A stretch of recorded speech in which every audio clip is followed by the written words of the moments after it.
1791, la Révolution française a atteint son point culminant. 3 sceptiques se sont mis dans l'idée de faire mentir une légende. Légende selon laquelle celui qui boira dans le crâne de l'homme ici enterré héritera de son pouvoir. Le mort se nommait Michel de Notre-Dame. Son pouvoir, prédire les événements du futur. Pendant 200 ans, sa tombe devait demeurer inviolée, car la légende ajoutait que quiconque la profanerait mourrait. Ce n'est pas le squelette qui subitement frappa de terreur les fossoyeurs, mais la plaque qu'il portait au cou et sur laquelle était gravée une date, mai 1791. Celle-ci n'avait pu être placée là qu'au moment de l'inhumation en l'an 1566. Avec 200 ans d'avance, Michel de Notre-Dame avait prédit la date exacte de la profanation de sa sépulture.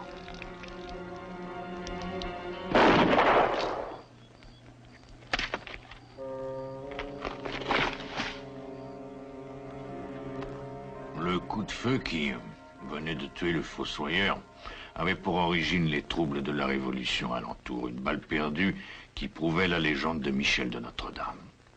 S'agissait-il d'une coïncidence ou d'une prophétie?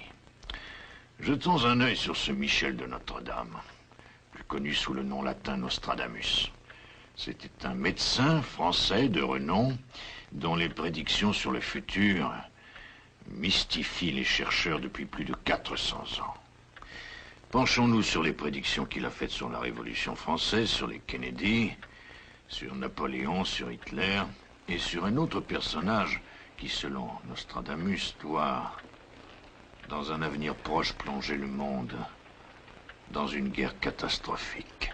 Ce Nostradamus était-il un imposteur, un charlatan, ou s'agissait-il d'un authentique prophète qui possédait le don de voir ce que les autres ne peuvent pas voir?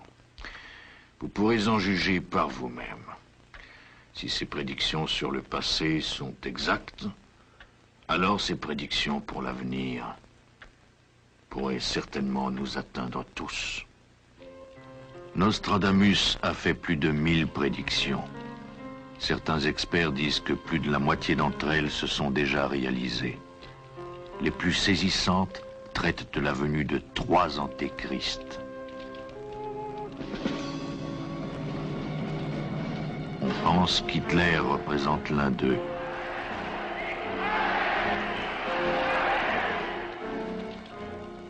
On considère Napoléon comme une autre hypothèse. Quant au 3e antéchrist, il reste à venir. Nostradamus prédit son apparition avant la fin de notre siècle, un homme de guerre infâme qui sera à l'origine de la 3e guerre mondiale.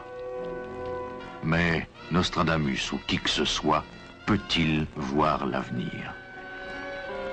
À l'époque de Nostradamus, on croyait que seuls les sorciers et les magiciens, ou ceux qui étaient à la solde du démon, pouvaient voir à travers le temps.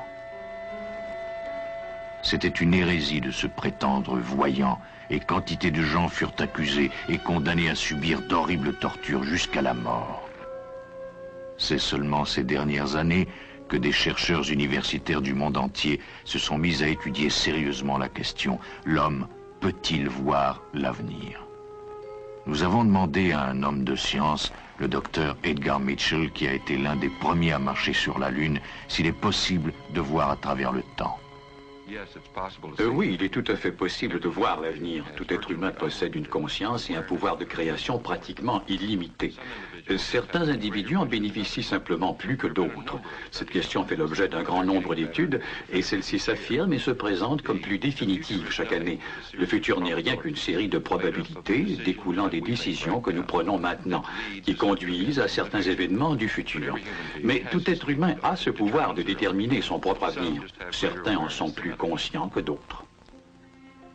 Enfant déjà, Nostradamus avait conscience de posséder lui-même ses dons particuliers alors qu'il grandissait en France dans le village de Saint-Rémy de Provence où il naquit en 1503.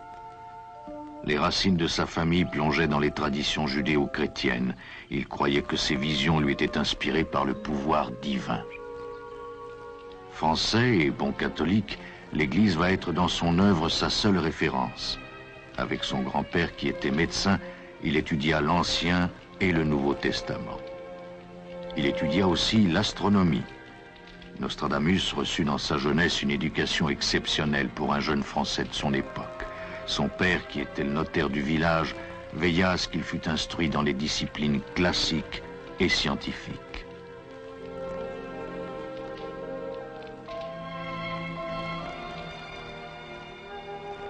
De sa mère, Nostradamus reçut son amour de Dieu et sa foi profonde. Il apprit à respecter le don de prophétie comme étant le pouvoir de Dieu de réunir en un instant unique les temps passés, présents et à venir. L'une des toutes premières visions de Nostradamus rapportées concerna justement la religion. Encore adolescent, il vit un jeune frère franciscain s'approcher du puits. Il se sentit poussé à aller vers le frère et à lui rendre hommage. Il tomba à genoux et baisa la robe du jeune homme. Comme on s'étonnait de le voir rendre un tel hommage à un humble frère, Nostradamus répliqua « Mais je dois baiser la robe de sa sainteté le pape ». Il fut taxé d'excentricité. Mais bien des années plus tard, après la mort de Nostradamus, le jeune homme, Félix Peretti, devenait pape sous le nom de Sixte Quint. Mais Nostradamus n'était pas encore prêt à mener une vie de prophète. Il était alors à l'université où il étudiait la médecine. Au cours de ses études, se répandit dans l'Europe entière la peste, cette malédiction redoutée du XVIe siècle. La science médicale n'offrait aucun traitement contre cette maladie et des milliers de gens en mouraient.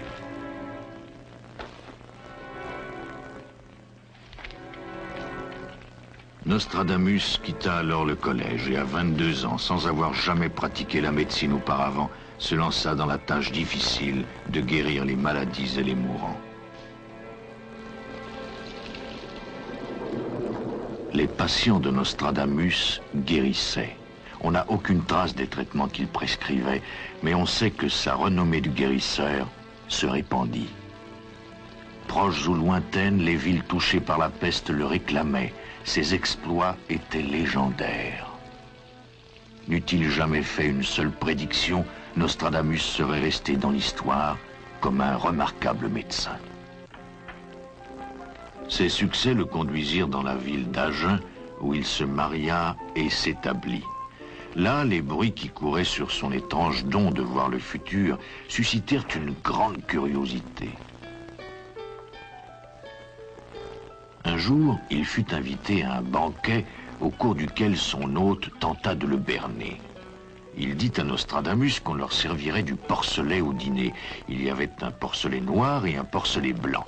Il invita Nostradamus à dire lequel des deux serait mangé. Nostradamus répondit « le noir ».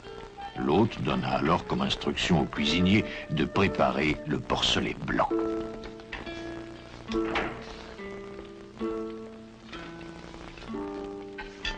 Plus tard dans la soirée, au cours du repas, l'hôte mit Nostradamus au défi de lui dire de nouveau quel porcelet il mangeait.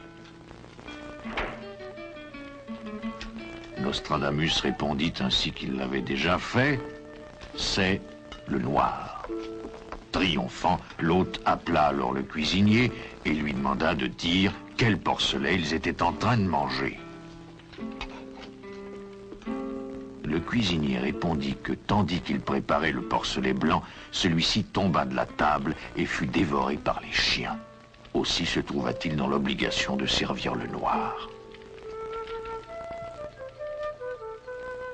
De plus en plus, Nostradamus prenait conscience de son pouvoir de prédire l'avenir.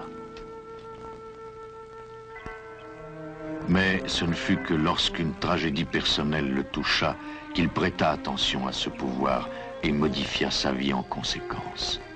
Quand une nouvelle vague dévastatrice de peste emporta sa femme et ses 2 enfants en 1533, il sombra dans un profond désespoir. Il se retira du monde et devint un homme tranquille, replié sur lui-même. Il erra alors sans but apparent à travers l'Europe pendant les 10 années qui suivirent. Nostradamus était en permanente introspection. Il découvrait maintenant la tâche qu'il avait à accomplir. Il retourna à Salon dans le midi de la France et là, il commença à rédiger ses visions. Estant assis, de nuit, secrète et stude, seul reposé sur la selle des reins, flambe exiguë sortant de solitude, fait prospérer qui n'est à croire vain. Il choisit de rédiger ses prédictions en stances de 4 vers rimés appelés quatrains. Il écrivait en français, sa langue maternelle, mais pour se prémunir contre les chasseurs de sorcières de cette époque pleine de superstitions, il mêlait à ses vers du latin, du grec et même des anagrammes. Il rédigea plus de 1000 quatrains répartis en 10 groupes appelés centuries. La première édition d'une partie de ces quatrains fut réalisée en 1555. Depuis, ils n'ont jamais cessé d'être édités en de nombreuses langues.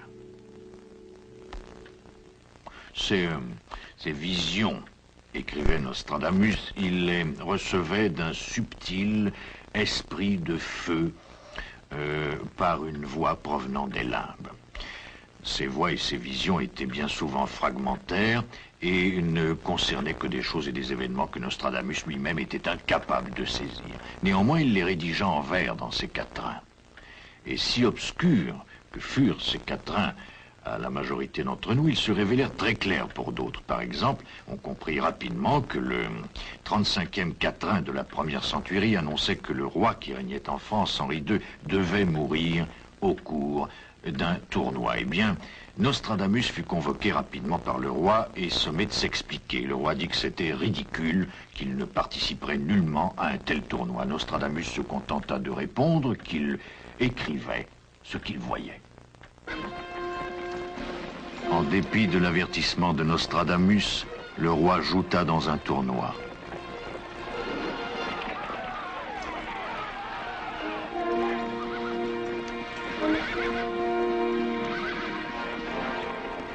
Son adversaire fut le comte Gabriel de Montgomery.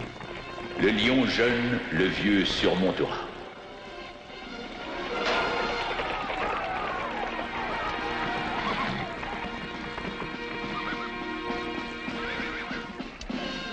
Dans cage d'or, les yeux lui crèvera.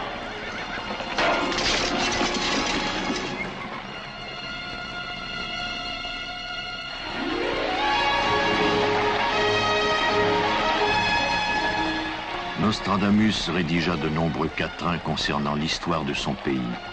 On dit qu'il a prédit la Révolution française en 1789, 234 ans avant qu'elle éclate. Avant conflit, le grand mur tombera. Le grand à mort, mort trop subite et plainte. Nef imparfait, la plupart nagera. Auprès du fleuve de sang, la terre teinte. On estime que Nostradamus a écrit près de 30 quatrains concernant cette période cruciale de l'histoire de France.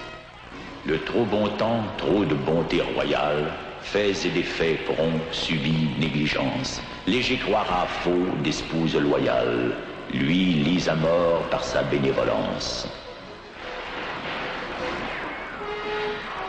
Nostradamus décrivait des lieux dont il ne pouvait avoir la moindre idée.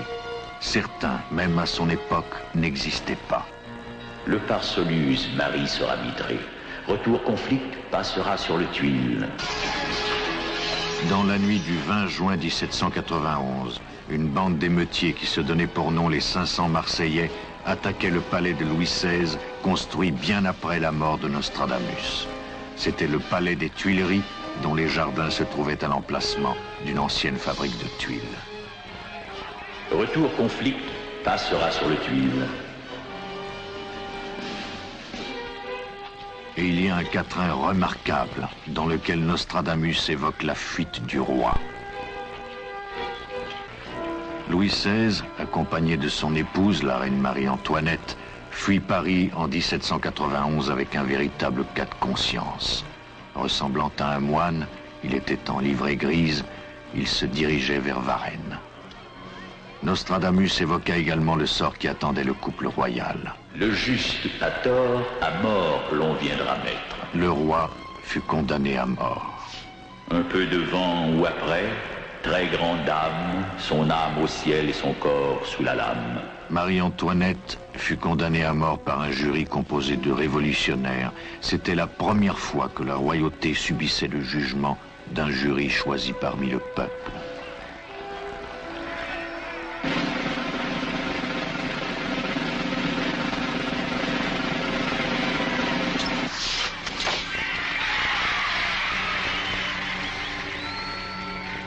Un peu devant ou après, très grande âme.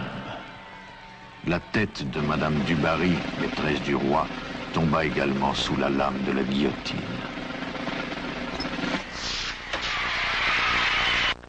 Nostradamus voyait, semble-t-il, l'avenir de son pays sous des aspects particulièrement inquiétants. On dit qu'il entendit le grondement du tonnerre des grandes armées de Napoléon déferlant et même qu'il vit ce que coûterait en vies humaines l'épopée napoléonienne. Quatrain après quatrain, Nostradamus décrivit l'avènement de 3 chefs puissants, despotes et tyranniques qu'il appela les antéchrists. Il écrivait que ces hommes conduiraient leur peuple vers de terribles catastrophes après les avoir séduits par des promesses de grandeur. Napoléon aurait été le premier des 3. Un empereur naître près d'Italie, qui à l'Empire sera vendu bien cher. Diront avec quels gens il se rallie, qu'on trouvera moins prince que boucher. Par hasard, il m'arrive de trouver des soldats qui ne sont pas ivres. Napoléon, empereur et non roi de France, naquit dans l'île de Corse, proche de l'Italie, un lieu bien anonyme pour voir la naissance d'un souverain français. Et même de son temps, Napoléon était considéré à la fois comme prince et boucher. De soldat simple parviendra en empire, de robe courte parviendra à la longue, vaillant aux armes en église ou plus pire, vexer les prêtres comme l'eau fait l'éponge. De la robe courte du militaire au manteau impérial, il sera pire pour l'Église qu'il aura été vaillant aux armes. Par 14 ans tiendra sa tyrannie.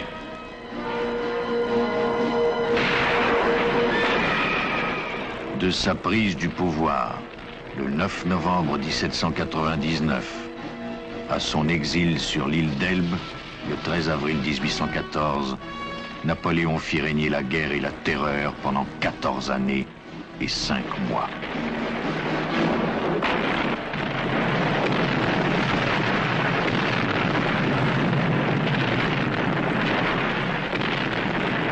Aucun souverain français n'avait assurément porté le nom de Napoléon avant Bonaparte. D'un nom farouche tel proféré sera, que des 3 parcs aura fataux le nom. Puis grand peuple par langue et fait dira, plus que nul autre aura bruit et renom. Napoléon, dont le nom signifie en grec le nouvel exterminateur, envahit la Russie en 1812. Ses troupes mirent Moscou à sac et l'incendiaire. Prêt à combattre fera défection, chef adversaire obtiendra la victoire, l'arrière-garde fera défension, les défaillants morts au blanc territoire. Nostradamus suggère ici le soulèvement final du peuple russe qui repoussa l'invasion française.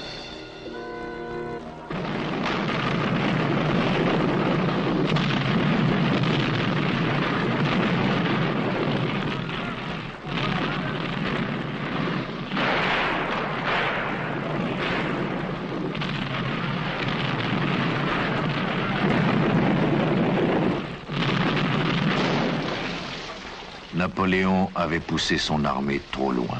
Elle était prise au piège à plus de 5000 km de la France.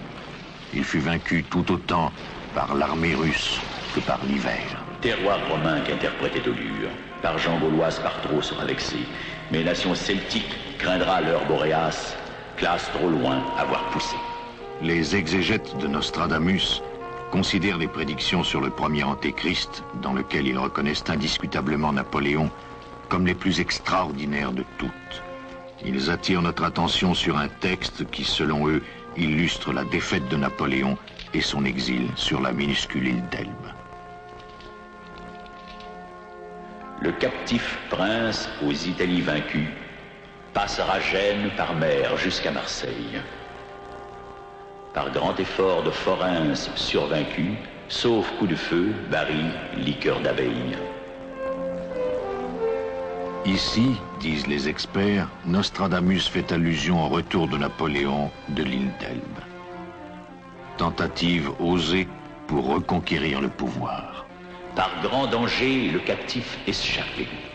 Peu de temps, grande infortune changée. Ainsi, avec succès, commença pour Napoléon ce que l'histoire devait retenir comme les 100 jours qui allaient culminer le 18 juin 1815 sur un champ de bataille en Belgique.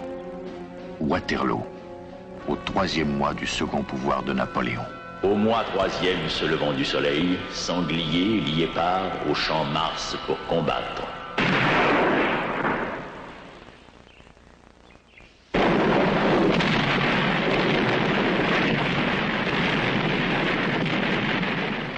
L'adversaire de Napoléon était le duc de Wellington, l'homme qu'il appelait le léopard d'Angleterre. Sanglier lié par au champ Mars pour combattre.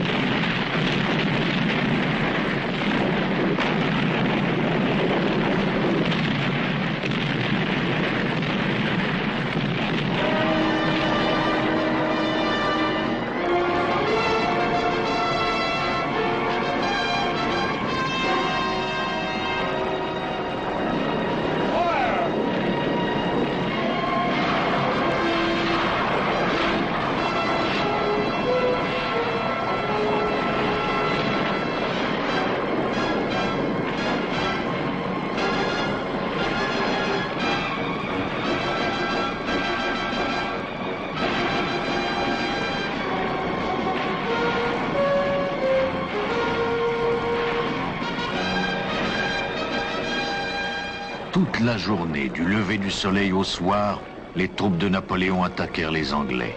Mais ce fut le flanc français qui céda le premier. Wellington, le léopard, pouvait maintenant reprendre espoir.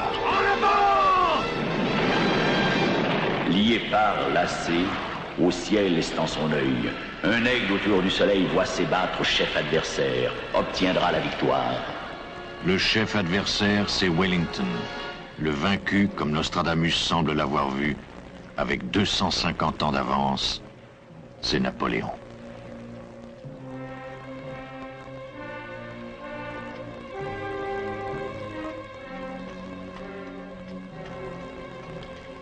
L'arrière-garde fera défension. Les défaillants, morts au blanc territoire.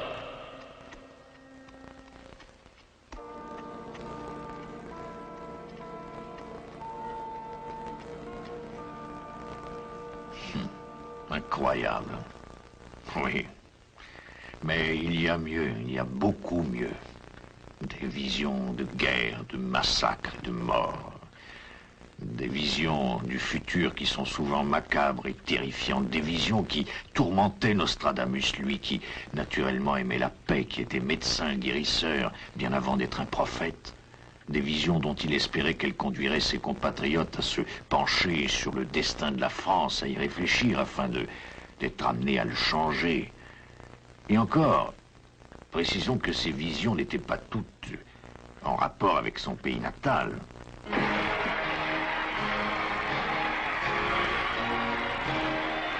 Nostradamus écrivit aussi des quatrains concernant la royauté britannique, d'Élisabeth Ier jusqu'à la reine actuelle. Les quatrains les plus remarquables qui traitent de la famille royale sont les deux quatrains qui évoqueraient, selon les auteurs anglo-saxons, le roi Édouard VIII, connu plus tard sous le titre de duc de Windsor. Édouard jouissait d'une grande popularité partout où il se rendait. Au cours de ses voyages, il rencontra une Américaine divorcée, Wallis Simpson. Pour ne vouloir consentir au divorce, qui puis après sera connu indigne, le roi des îles sera chassé par force, mis à son lieu, qui de roi n'aura signe.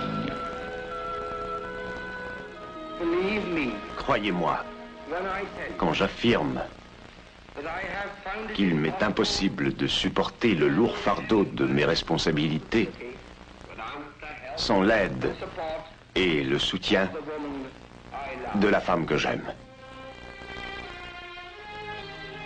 Le frère d'Édouard fut couronné roi à sa place en 1936. Les Anglais étaient divisés dans leur loyauté. Règne en querelle aux frères divisés, prendre les armes et le nom britannique.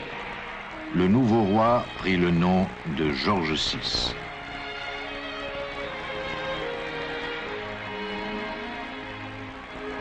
Surpris de nuit, mené à l'ère gallique. Immédiatement après avoir renoncé au trône et épousé Wallis Simpson, Édouard partit en exil en France. Titre anglican sera tard à diviser. On attribua à Édouard le titre de duc de Windsor.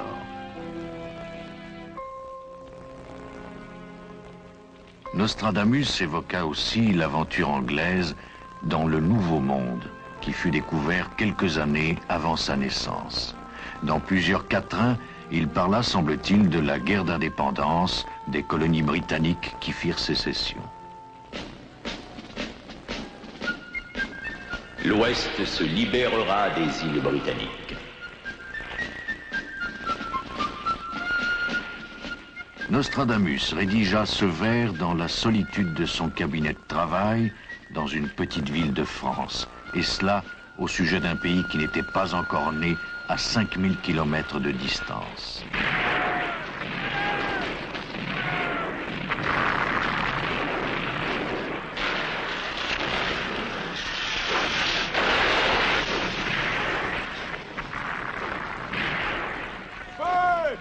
Maintenant, écoutons le quatrain 96 de la Centurie 4, écrit 200 ans avant la Révolution américaine. La sœur aînée de l'île britannique, 15 ans devant le frère, aura naissance. Par son promis, moyennant vérifique, succédera au règne de Balance. Cette prédiction, selon les exégètes anglo-saxons, suggère que l'Amérique, la sœur aînée, obtiendra son indépendance avant la France, son frère, l'Amérique en 1776, la France 1791.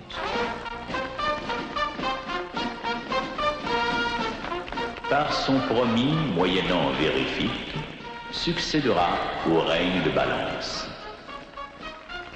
Selon les exégètes anglo-saxons, le prophète français du XVIe siècle prédisait que les États-Unis assureraient un jour l'équilibre des forces dans le monde.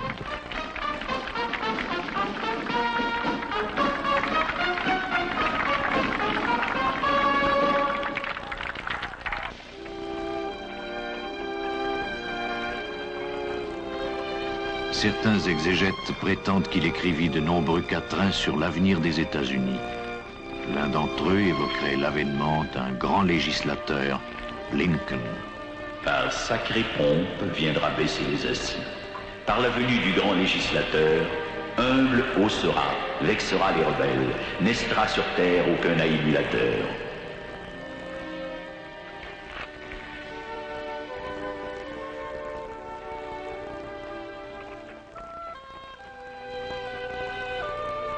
On prétend que Nostradamus fit allusion dans un autre quatrain à l'assassinat de Lincoln.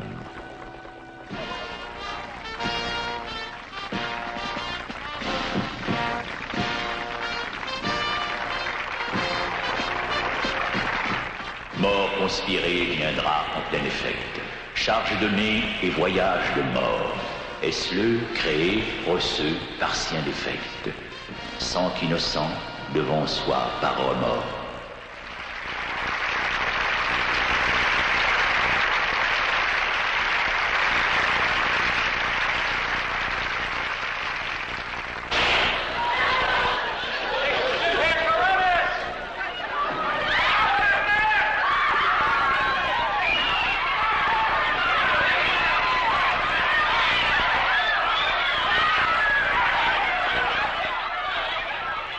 Ils ont tué le président! Mort conspirée, écrivit Nostradamus. Le meurtre de Lincoln, résultat d'une vaste conspiration dont tous les détails ne nous sont toujours pas connus. Par sien défait, ajoutait Nostradamus. Lincoln fut assassiné par ceux qui l'avaient vaincu durant la guerre civile. Les exégètes anglo-saxons qui examinent, analysent et interprètent les quatrains de Nostradamus depuis 4 siècles parviennent à quelques conclusions assez surprenantes. Et aucune n'est plus extraordinaire que celle qui concerne l'assassinat, non pas d'un seul, mais de 2 présidents américains. En plus de la découverte du quatrain évoquant le meurtre d'Abraham Lincoln, les exégètes proposent un quatrain qui suggérerait l'assassinat de John Kennedy. Le même quatrain suggérerait, selon eux, qu'un prophète des temps modernes prévoirait l'événement tragique et tenterait de prévenir le président.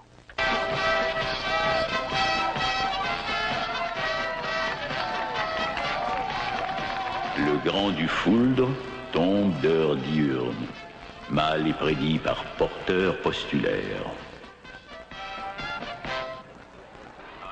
Moi, John Fitzgerald Kennedy, jure solennellement que vous remplirez avec loyauté le mandat de président des États-Unis. Que je remplirai avec loyauté le mandat de président des États-Unis. Le 20 janvier 1961, John Kennedy devient le 35e président des États-Unis. Ne vous demandez donc pas ce que votre pays peut faire pour vous, mais plutôt ce que vous pouvez faire pour votre pays.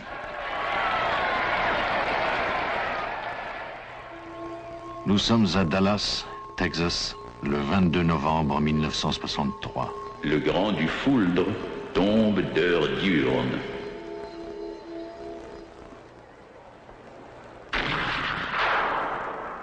Mal est prédit par porteur postulaire. Le porteur postulaire pourrait être Jane Dixon, médium contemporain qui prédit publiquement l'assassinat du président Kennedy. Je me souviens de ce jour, d'août 1952. Il tombait des cordes, exactement comme quand vous êtes arrivé. Et je sentais cette présence tellement proche, très près de moi. J'allais à l'église Saint-Mathieu et je m'agenouillais devant l'autel de la Vierge. Là me fut projeté, comme dans un film, tout ce qui allait arriver. Et je vis même que le président serait assis, que ce serait un démocrate et qu'il serait assassiné au cours de son premier mandat. Il s'agissait là d'une prophétie inéluctable. Mais après, quand j'appris le nom de l'assassin et que je sus que ce serait un complot, alors là, c'était de la voyance. Je captais la pensée, exactement comme quand on met la radio ou la télévision et qu'on capte une chaîne. Ainsi, j'étais sur la fréquence et je captais le nom d'Oswald et j'eus cette précision avant l'événement. Et comme je le rappelle, j'ai tenté par plusieurs moyens de toucher le président et j'ai pensé que le meilleur moyen était de contacter Kay Haley. C'était une amie du président, une amie très proche. En fait, elle connaissait son père bien avant la naissance de John. Et je lui ai demandé si elle voulait bien aller à la Maison-Blanche, intervenir pour moi et demander au président de ne pas faire son voyage au Texas. Et son voyage n'avait pas été annoncé publiquement. Elle me demanda quel voyage. Je répondis son voyage dans le sud-ouest du Texas. Et elle me promit d'aller à la Maison-Blanche et d'intervenir pour moi. C'est ce qu'elle a fait. Certains auteurs américains affirment que Nostradamus prédit avec d'incroyables détails la controverse qui s'ensuivrait.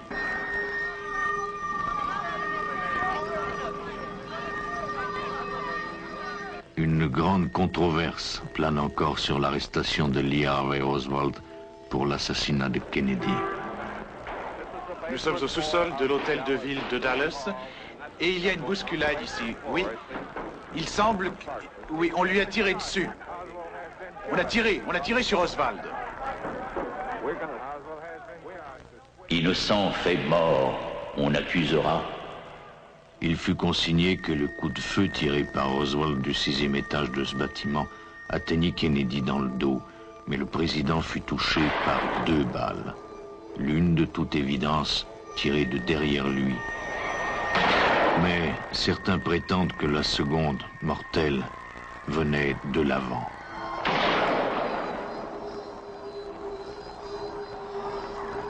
À ce moment précis, le seul endroit où put se cacher un assassin en face de la voiture était ce massif de buissons connu sous le nom de Grassy Knoll.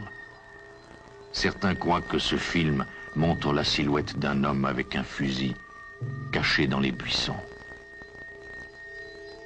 Nos sangs cachés taillis à la bruine.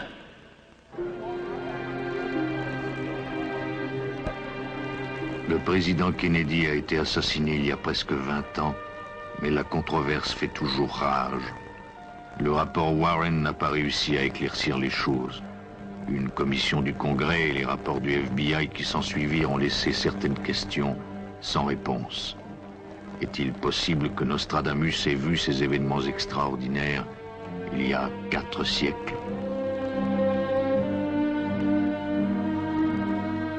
Suivant présage, tombe d'heure nocturne. Nous sommes le 6 juin 1968. Merci à vous tous. Maintenant, il s'agit d'aller à Chicago et remporter la victoire. Merci beaucoup. Robert Kennedy vient de remporter les primaires de Californie. Robert Kennedy allait-il être élu? Allait-il devenir notre prochain président? Ma réponse était non. Le sénateur Robert Kennedy ne serait jamais président des États-Unis, à moins de retirer sa candidature et de ne se présenter qu'en 1976. Parce que 76 était son heure et qu'il était en train de la devancer et il allait être assassiné. Et j'ai dit que ce serait ici même, dans cette pièce. J'ai dit qu'on l'emporterait baignant dans son sang.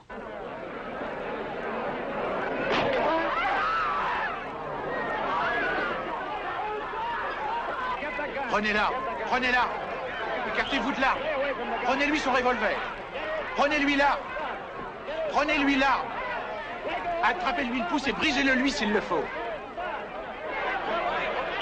Prenez-lui là. On a tiré sur le sénateur Kennedy.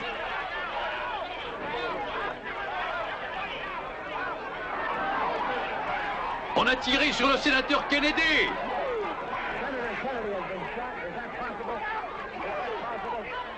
Est-ce qu'il y a un médecin ici? Je vous en prie, c'est de la plus grande importance. Il nous faut un médecin immédiatement. Est-ce qu'il y a un médecin ici? Restez tranquille. Du calme, je vous en prie. Le mieux à faire est de quitter les lieux sans panique. Voulez-vous faire ça, s'il vous plaît? Voulez-vous simplement libérer les lieux sans panique? Est-ce qu'on peut faire cela, s'il vous plaît?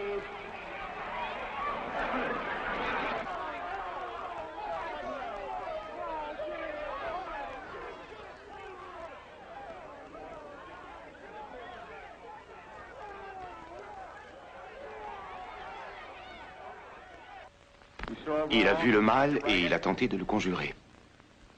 Il a vu la souffrance et il a tenté de la soulager. Il a vu la guerre et il a tenté de l'arrêter. Ceux parmi nous qui l'aimions et qui le conduisons aujourd'hui dans sa dernière demeure, prions pour que ce qu'il fut pour nous et que ce qu'il souhaita pour les autres se réalise un jour pour le monde entier. Il reste un autre Kennedy. Est-ce que Nostradamus l'a mentionné? A-t-il perçu le sénateur Edward Kennedy? Certains auteurs américains affirment que oui et rapportent une série de prédictions qui concerneraient une famille de frères renommés. Par détracteurs calomniés apuinés, cantisteront faits énormes et martiaux, la moindre part dubieuse à l'essner, et tôt au règne seront faits partiaux. Les exégètes américains de Nostradamus font de John Kennedy l'aîné et d'Edward le puiné. Par détracteurs calomniés apuinés. Bien qu'innocenté de toute responsabilité dans la mort de Mary Jo Kopechne en juillet 1969, le Sénat dit d'être calomnié par ses détracteurs. Selon la déposition faite par Kennedy aux policiers, il allait prendre le traversier avec Mary Jo Kopechne, qui avait été la secrétaire de feu Robert Kennedy. Ted Kennedy affirma qu'il se trompa de virage et que son véhicule tomba d'un petit pont en 3 mètres d'eau. Il réussit à s'en tirer, mais Kopechne se noya. Selon la police, il s'écoula 8 heures avant que Kennedy ne se présente au poste pour rapporter l'accident. Et tôt au règne seront faits partiaux. Le dernier vers de ce quatrain pourrait suggérer que 1984 pourrait bien être la venue de Ted Kennedy au pouvoir. Naturellement, il n'y a rien de prophétique dans le fait de dire que Ted Kennedy deviendra peut-être le président des États-Unis, mais considérons l'hypothèse que Nostradamus, d'après les exégètes américains, l'aurait prédit il y a 400 ans.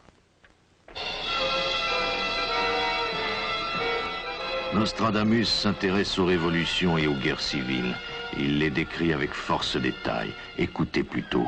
L'un des plus grands fuira aux Espagnes, quand longue plaie après viendra saigner, passe en copie par les grandes montagnes, dévastant tout, et puis en paix régner.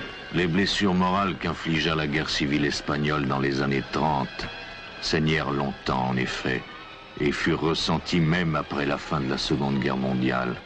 La phrase « et puis en paix régner » pourrait évoquer la neutralité du régime fasciste, même pendant la Seconde Guerre mondiale. Nostradamus fit mieux, il donna le nom du chef du parti fasciste. De Castelfranco sortira l'Assemblée. Ceux de Rivière seront en la mêlée. De Castelfranco, Franco, Franco. De par ce quatrain, les exégètes prétendent que Nostradamus a décrit le plus remarquable des accomplissements. Il donnait de façon évidente le nom précis d'un personnage qui participerait à l'histoire à venir. Il est certain que Franco n'est pas la seule et unique précision décrite dans ses prédictions. Dans le quatrain 7 de la première centurie, il écrivit « Tard arrivé à l'exécution faite, le vent contraire, lettres au chemin prises, les conjurés 14 d'une secte par le Rousseau, ce n'est les entreprises. » Il précise donc ici le nom de Jean-Jacques Rousseau, dont les idées utopistes seront frappées de sénilité après l'exécution de Louis XVI le 18 Brumaire. Certains croient reconnaître dans un autre quatrain le nom de Montgolfier et l'invention de la montgolfière. Nostradamus, en homme du XVIe siècle rivé au sol, prédit cependant clairement que l'homme s'intéresserait à l'espace. Sûr marchera par ciel, terre et onde. Il prédit l'avènement de l'ère spatiale.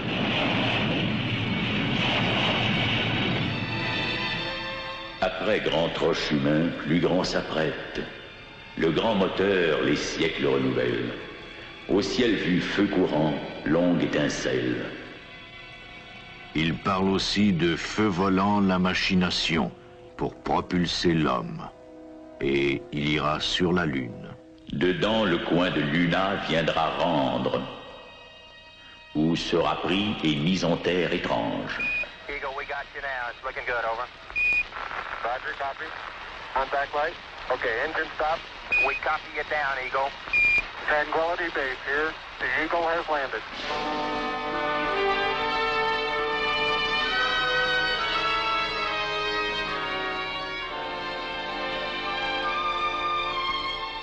Il vit l'homme explorant l'univers d'en haut et les grands espaces cosmiques. Il vit aussi l'homme explorant l'univers d'en bas et les mers profondes. Sûr marchera par ciel, terre et onde, quand dans poisson fer et lettres enfermées, quand le poisson terrestre et aquatique. Il eut la vision du périscope. L'œil de la mer par avare canine. Il vit que l'homme se servirait de cette nouvelle invention pour faire la guerre. Ou dans poisson fer qui, puis, fera la guerre. Nostradamus écrivit que l'homme ferait une escalade constante dans la guerre, au fur et à mesure de ses progrès technologiques. Il nota le désir apparemment insatiable des hommes d'aller toujours plus loin dans l'art de la destruction. Il parla tout particulièrement de 3 personnages qui allaient déterminer cette technologie pour la mettre au service de leur mégalomanie. 3 infâmes et démoniaques tyrans, des antéchrists, comme Nostradamus les désignait, changerait le cours de l'histoire du monde. Le premier de ces antéchrists devait être bien sûr Napoléon. Le second, selon Nostradamus, est un personnage qui a fait pis que le fit Néron et qui sera aussi vaillant à vider le sang humain qu'à le répandre. Et il fera construire des fours. Tous les exégètes sont unanimes sur ce point précis. Le prophète du XVIe siècle ne désignait personne d'autre qu'Adolf Hitler. Auprès du Rhin, des montagnes noriques, naîtra un grand de gens trop tard venus.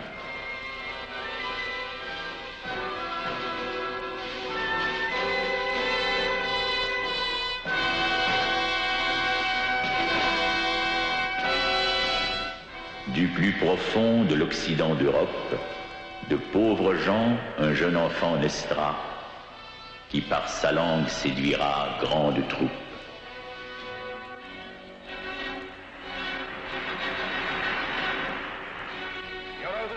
Névrose, charlatanisme, grandiloquence, antisocialisme, haine des juifs, traîtrise, meurtre, folie raciale. Voici celui qui se prétendait le guide du peuple allemand. Le grand criard sans honte audacieux sera élu gouverneur de l'armée. Avec le noir rapace et sanguinaire, issu du pautre de l'inhumain Néron.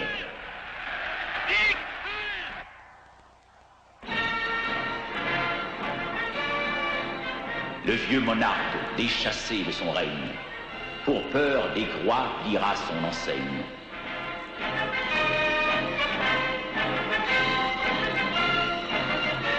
Sous ombre sainte dotée de servitude, peuple et cité l'usurpera lui-même.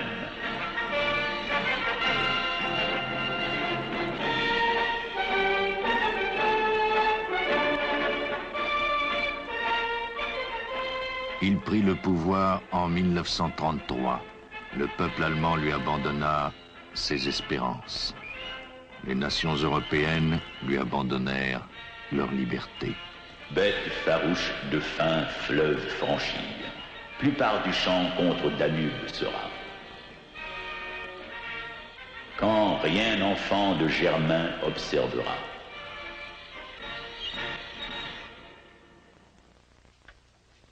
Le résultat de tout ceci semble un merveilleux conte, jusqu'à ce que la mémoire se souvienne de l'odieuse réalité vécue.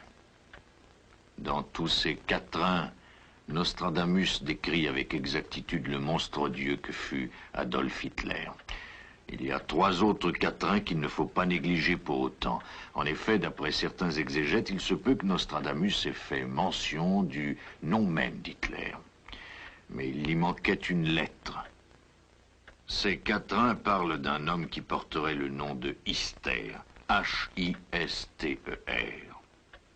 Peut-on imaginer que Nostradamus, confronté à la tâche de prévoir les événements 400 ans plus tôt, aurait pu commettre une telle méprise? C'est ce que pensent certains. D'autres, cependant, indiquent que le mot Hister est l'ancien nom du Danube. Le tiers premier pis que ne fit Néron, vaillant vidé plus que de sang qu'épandre.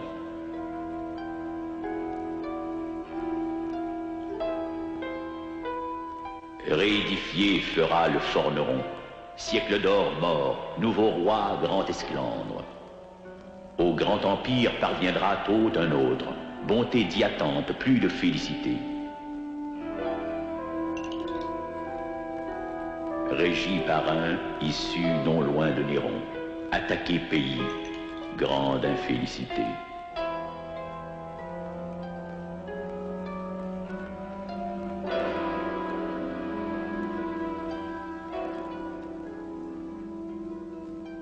On soutient que Nostradamus attribue l'ascension de Hitler à l'échec de la Société des Nations dont le siège se trouvait à Genève. Du Léman, fautes seront bien mises à nu.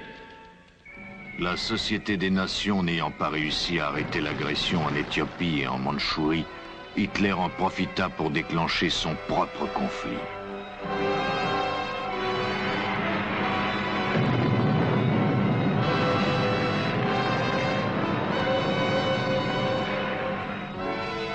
Le Blitz nazi se déchaîna contre ses voisins européens.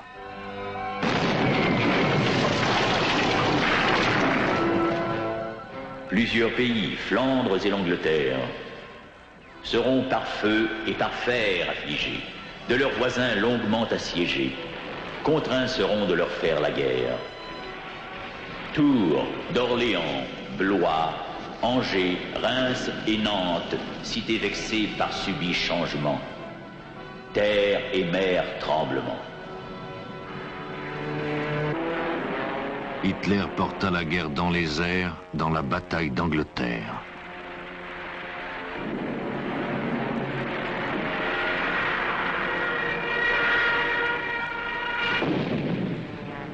Il s'ensuivit une des plus grandes batailles aériennes que le monde ait jamais connues.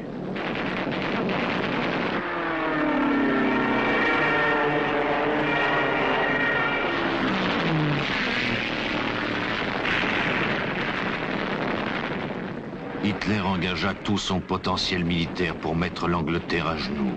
Mais le peuple anglais résista avec un courage fantastique. Dedans si horrible tumulte, bien on n'entendra qu'une bellique brigue. Tant grand sera des prédateurs l'insulte, on se viendra ranger à la Grande Ligue.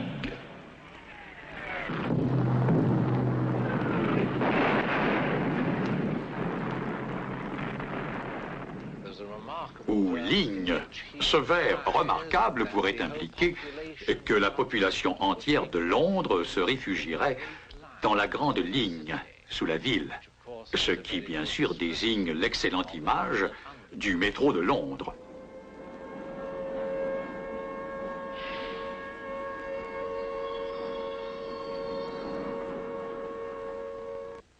Dans ces 10 centuries, Nostradamus décrit ce qui pourrait bien être la Seconde Guerre mondiale.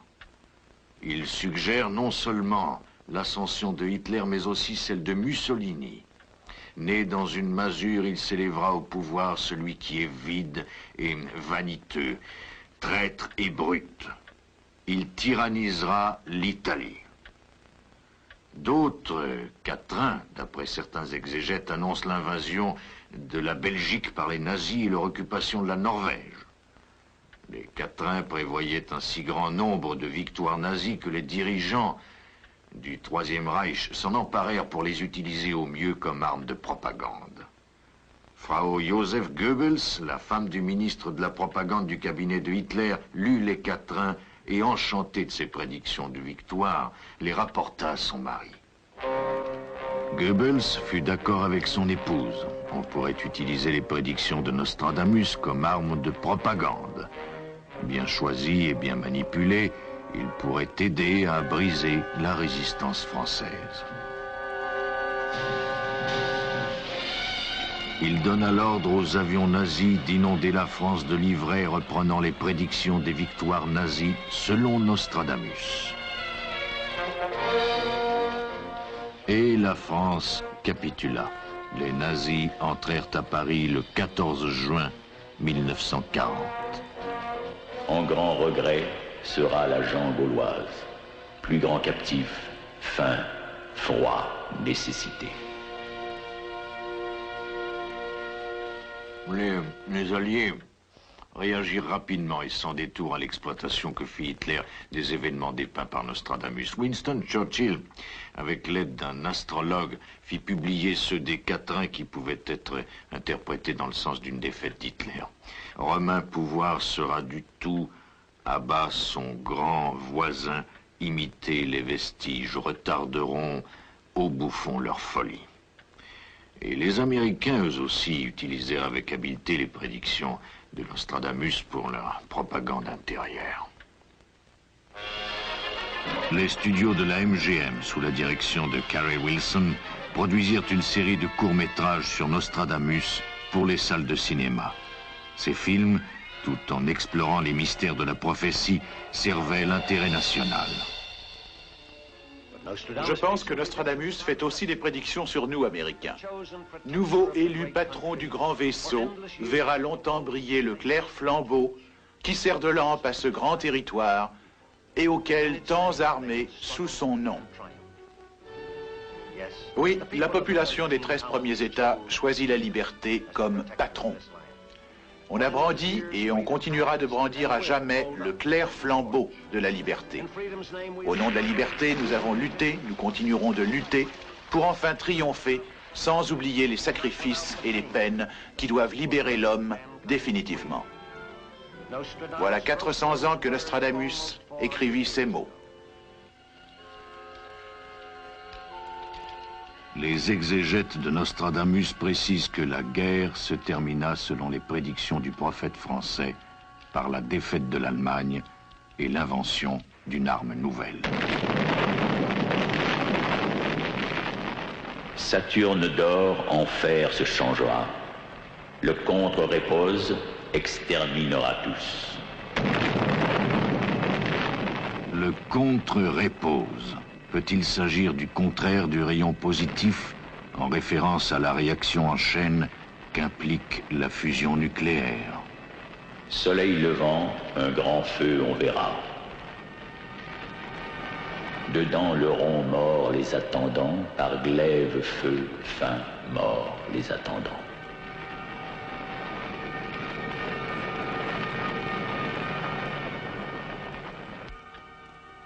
Tout ce que l'on nous a montré fait partie du passé.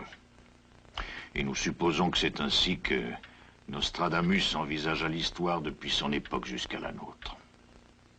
Et pour l'époque d'aujourd'hui, notre présent, ici et maintenant. Eh bien, si vous pouvez lire votre journal d'un œil et en même temps garder à l'esprit les quatrains, vous serez capable de saisir très vite pourquoi ces partisans continuent à accorder autant de crédit à ces prédictions pour notre époque. Encore plus extraordinaire est la manière dont Nostradamus pourrait avoir prophétisé les événements d'Iran, dont l'ancien nom était la Perse. Lui, faim, guerre, en Perse non cessée, la foi trop grande trahira le monarque. Par la finie en Gaule commencée, secret augure pour un être parqué. Les exégètes de Nostradamus soutiennent qu'il s'agit ici d'une surprenante prédiction sur la mort du Shah d'Iran.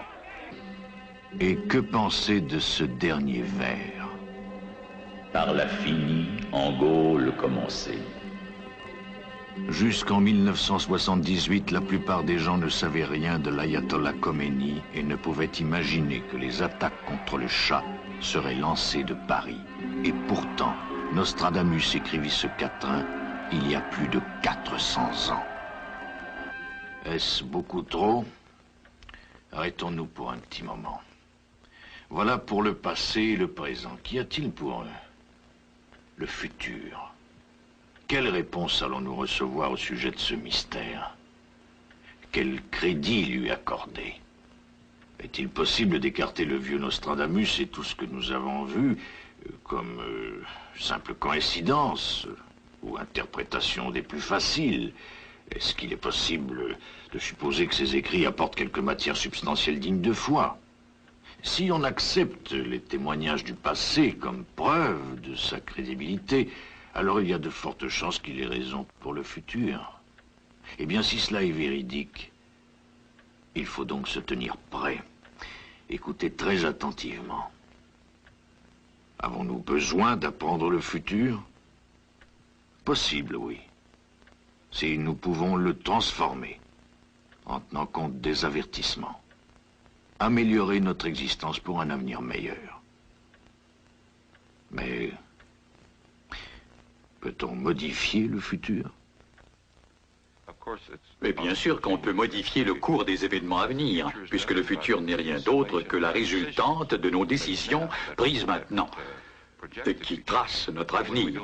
Si les événements présents ne nous satisfont pas, et si nous sommes conscients de leurs implications, il nous suffit de changer d'optique. Le futur est déterminé par nos décisions. Et si nous en prenons conscience et rejetons le cours des choses, nous pouvons changer nos mentalités et par voie de conséquence, changer le cours de l'histoire. Nostradamus aussi pensait que l'on pouvait modifier l'avenir. Dans la lettre à son fils César, à qui il dédia son œuvre, il précisait que les catastrophes annoncées pouvaient être évitées. William Shakespeare, qui naquit 2 ans avant la mort de Nostradamus, écrivit également que s'il le désirait, l'homme pouvait rester maître de sa destinée. En gardant à l'idée que nous conservons donc tout pouvoir de construire l'avenir, continuons d'observer les indications de Nostradamus telles qu'il nous les a données. Essayons de nous pencher sur les événements à venir. Cependant, avant de continuer, laissez-moi vous avertir que les prédictions pour le futur sont loin de nous être favorables. Et laissez-moi aussi ajouter que ces prédictions du passé et ces mises en garde du futur ne sont pas le fait de l'imagination des producteurs de ce film. Elles ne représentent pas mon point de vue. Il s'agit des interprétations personnelles qu'ont fait des prédictions de Nostradamus un grand nombre d'exégètes depuis près de 4 siècles. Lent que Saturne et Mars égaux comme buste, l'air fort séché, longue trajection, de gens et bêtes une horrible défaite, sang, main, soif, faim, quand courra la comète. Quand courra la comète. Quand courra la comète. La plus spectaculaire des comètes connues, la comète de Halley, sera de retour en 1986. Selon ces mêmes exégètes, Nostradamus prévoit une sécheresse et une famine terribles à l'échelle mondiale avant 10 ans. Nostradamus annonce aussi de grandes catastrophes naturelles telles que des tremblements de terre. Ses partisans affirment qu'il a donné avec précision le mois et l'année d'un séisme cataclysmique. Il prédirait que celui-ci serait précédé d'une série d'éruptions volcaniques comparables à celles que l'on peut observer couramment dans le nord-ouest des États-Unis. Par feu, ciel en détresse. La grande famine que je sens approcher, souvent tournée, puis être universelle.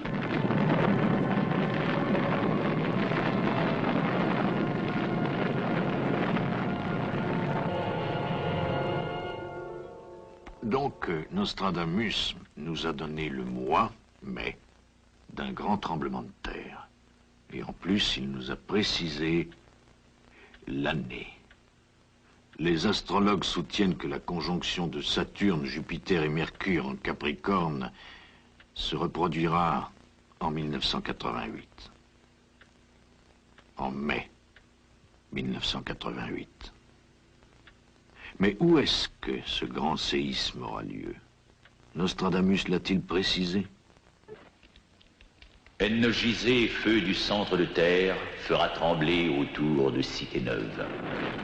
Il est possible qu'il désigne ici les nouvelles cités de San Francisco et Los Angeles, toutes deux situées sur une ligne de fracture sismique. La faille de San Andreas remonte depuis la frontière du Mexique, au-delà de San Francisco, tout près de San Francisco, et continue jusqu'au nord du pays. L'écorce terrestre est brisée en plaques qui se déplacent les unes par rapport aux autres, de telle sorte qu'en temps normal, elles ne sont pas en contact. Il y a contact quand la tension augmente, comme l'énergie emmagasinée dans un élastique quand on tire dessus jusqu'à ce que l'élastique casse. Et les plaques et les rochers qui sont en bordure reviennent avec une onde de choc dans la faille, et les vibrations provoquées par ce mouvement brusque rayonnent et sont perçues et enregistrées comme tremblements de terre. San Francisco fut détruit en 1906 par un séisme de magnitude 8. On a calculé que la probabilité de voir se reproduire maintenant un grand tremblement de terre correspond à 160 ans d'écart avec le précédent. Le dernier eut lieu en 1857, cela fait 122 ans, et nous nous retrouvons donc bien à une période où l'on doit envisager une telle éventualité.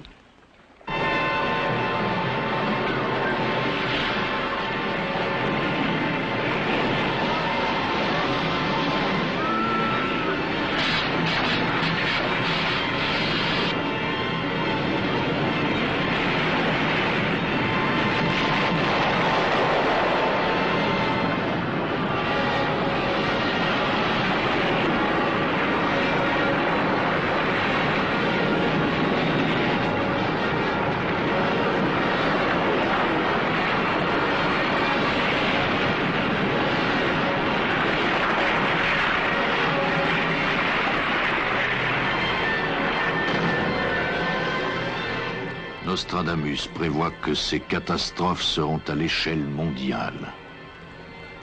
D'après une des théories, un déplacement du pôle Nord est en train de s'amorcer vers la baie d'Hudson au Canada, provoquant des pressions, des fissures et un grand déluge.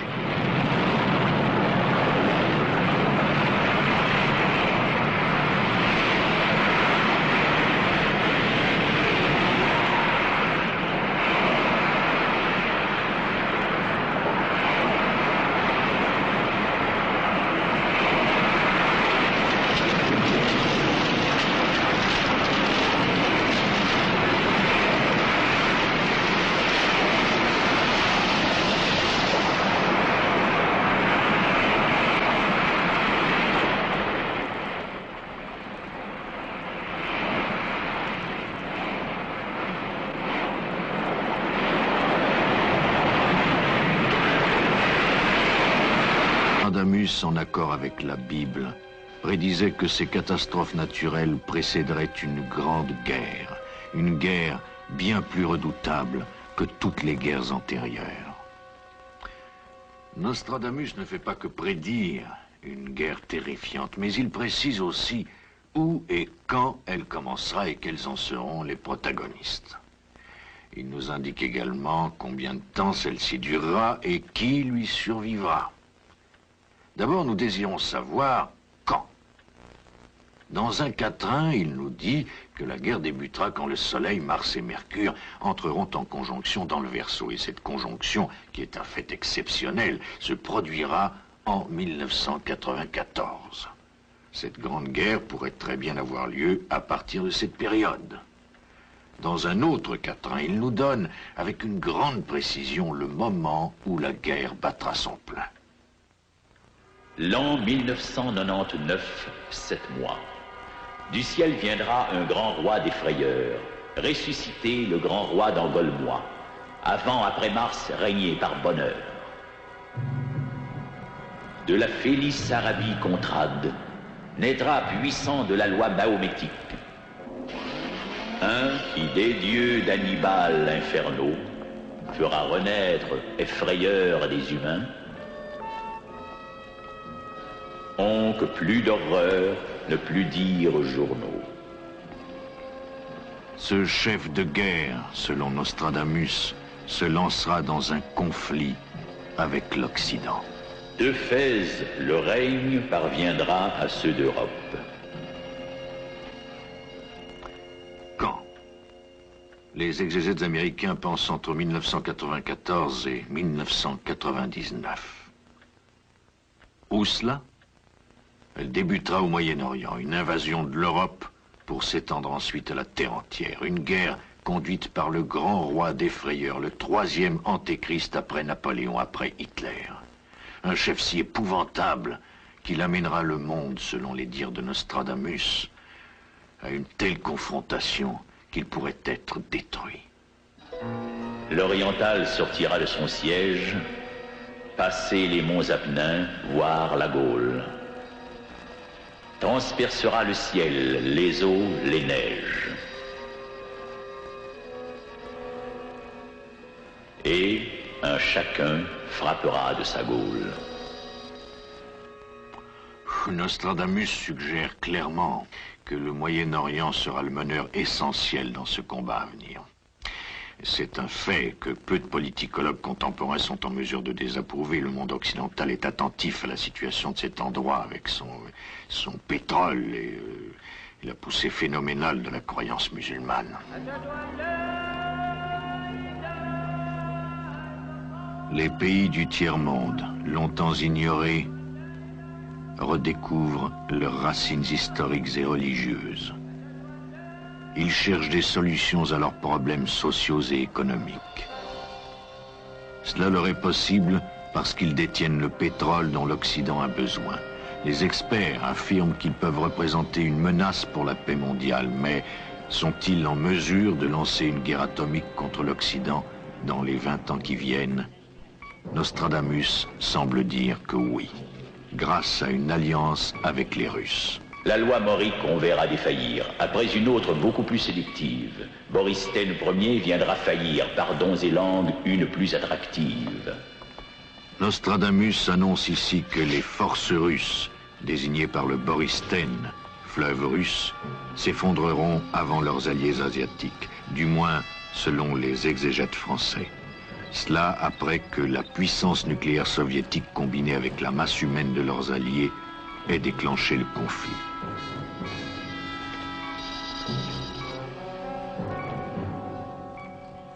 « 5 et 40 degrés, ciel brûlera. Feu approché de la grande cité neuve. » Nostradamus indique la première cible nucléaire, une grande cité nouvelle sur le 45e parallèle.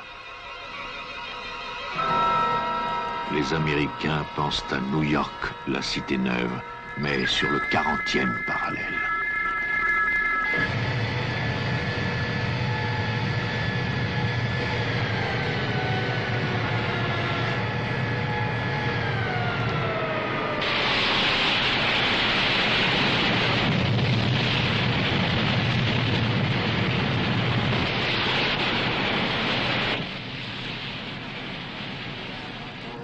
La grande cité sera bien désolée.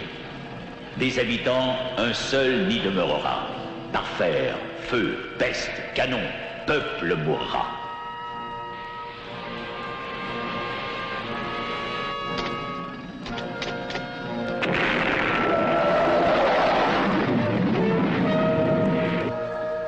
Nostradamus parle aussi de la réaction américaine.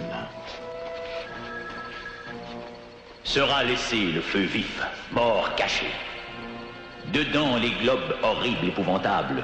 De nuit à classe cité en poudre lâchée. La cité à feu, l'ennemi favorable.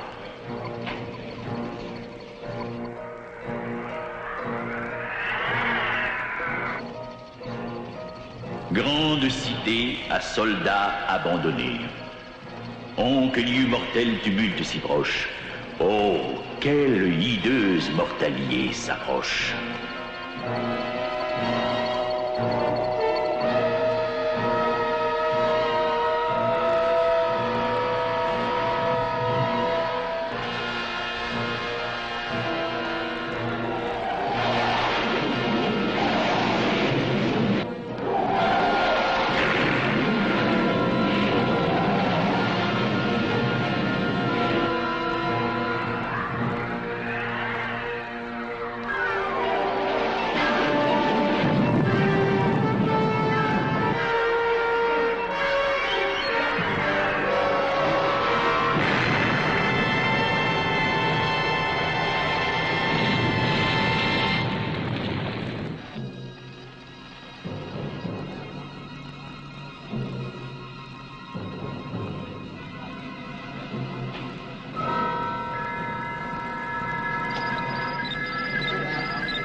Songe du grand terreur, terreur, terreur.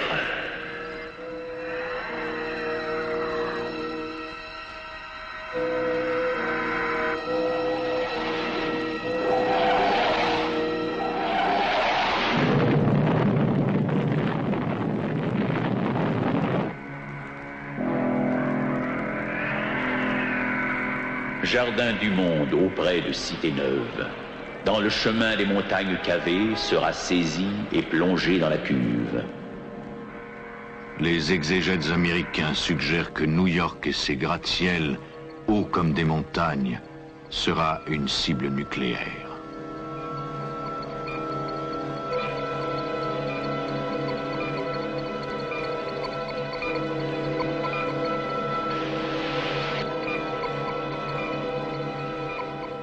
Rien, selon le prophète, n'empêchera la destruction de la ville.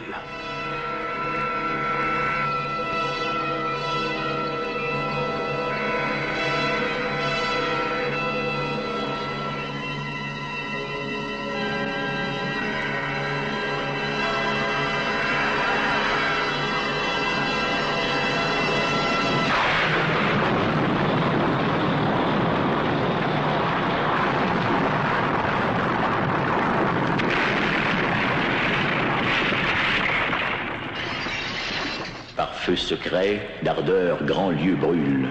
Peu pluie, vent chaud, guerre, incursion.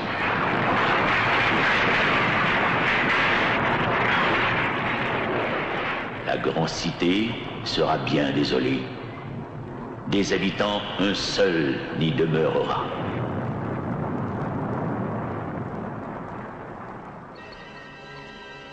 Nostradamus nous précise aussi la durée de la guerre. 27 ans durera sa guerre. Grand feu du ciel en 3 nuits tombera. Bien peu après, la terre tremblera. En débat, princes et chrétientés élus, siège à Christ molesté.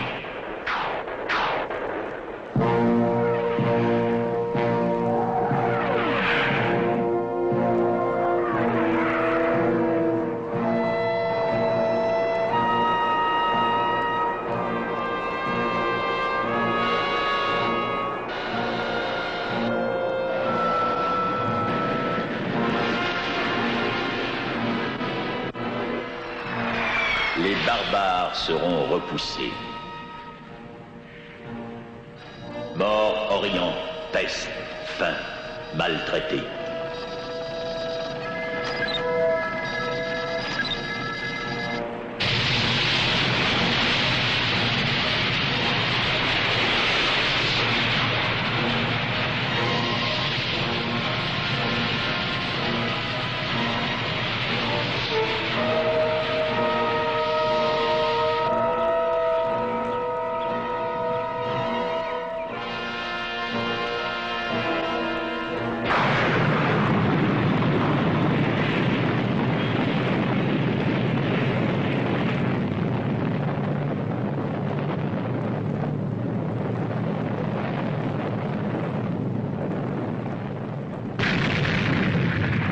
Après grande armée, plus grande s'apprête.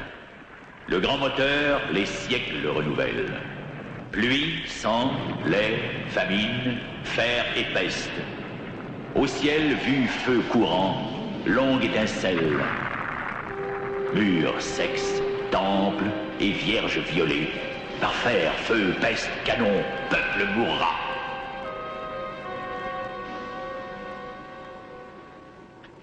L'Antéchrist, 3 bientôt annihilé.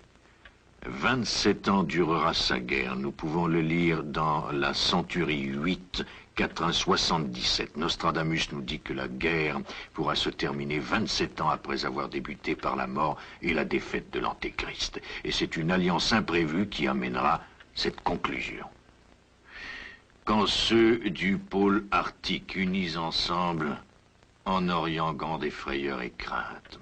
Donc il s'avérerait que ceux du pôle arctique pourraient être l'Union soviétique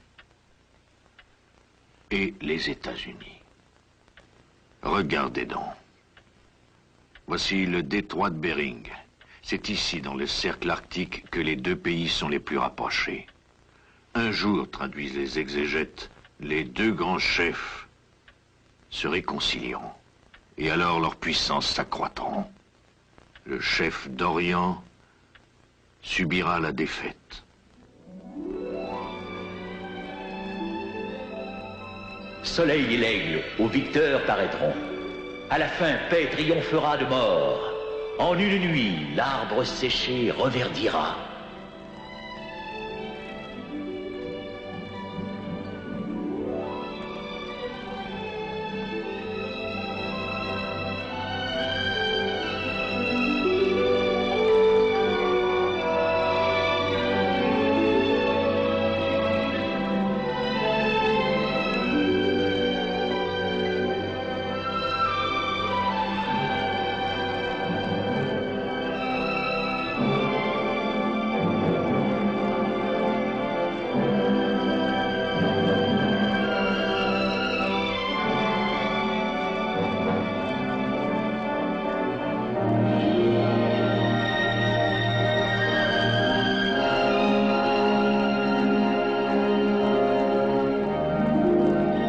Après cette période que les hommes auront trouvée longue, la face de la Terre sera renouvelée par l'avènement de l'âge d'or.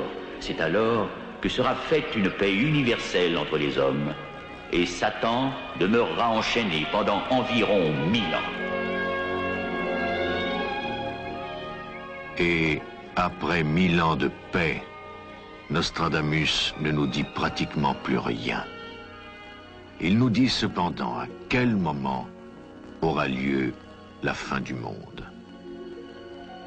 Aux environs de l'an 3000. Il mentionna dans une lettre adressée à son jeune fils la fin du monde. Et vous savez que dans des occasions pareilles, chacun de nous considère la longue route à parcourir et contemple non seulement son avenir, mais aussi l'avenir de ses enfants. Il n'est pas nécessaire de s'appeler Michel de Notre-Dame ou Nostradamus et de posséder sa clairvoyance sur chacun des événements pour comprendre que nous sommes à la croisée des chemins, que notre avenir nous réserve une des guerres les plus meurtrières, les plus horribles que l'homme aura jamais eu à affronter. La responsabilité de chacun de nous est de tout faire pour qu'elle n'ait pas lieu. Peut-être que si nous devançons Nostradamus et si nous acceptons d'être mis au défi et de contrer l'avenir, il ne sera pas trop tard. Autant pour nous que pour nos enfants et les enfants de nos enfants.